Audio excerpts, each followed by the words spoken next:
Once upon a time, I'll tell my mentor them.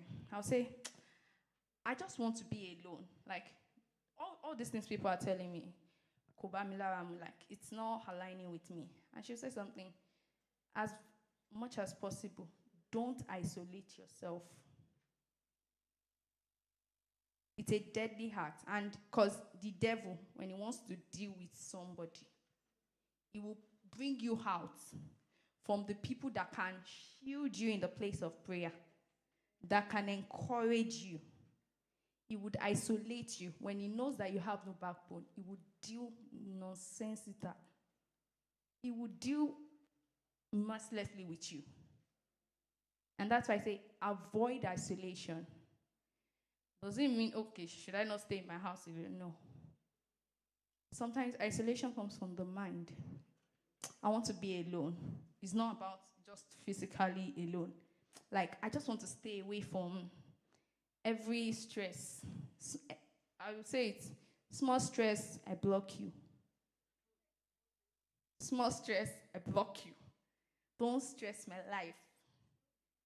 You know, honestly, and these things are real. Because I remember in secondary school days, I love being in my room, off the lights. And I'll be talking to myself. It got to a point, my grandma would say, called my parents, come and check this girl. But guess what? The devil was feasting on my thoughts. And let me tell you something. The moment he can't balance on your thoughts, that's the beginning. That's the pathway to open for him. Hallelujah. Never claim ownership of problem or anxiety. This my debt. This my that. It's my problem. No. There is a problem. It's not your own. And your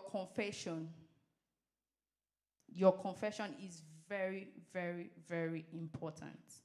And that's like a practical step. I mean, we're meant to discuss it, but sorry, because of our time. Lastly, leave it at the altar.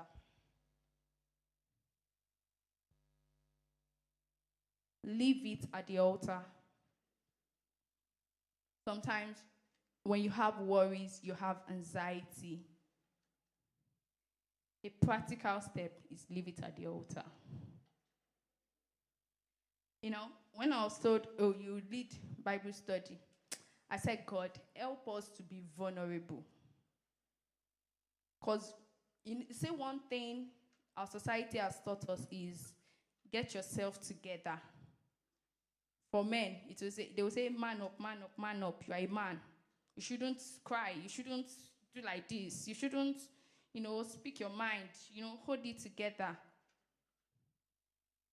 That kind of situation. But guess what? You need to come into the place of vulnerability with the Father. Because when you're vulnerable, you can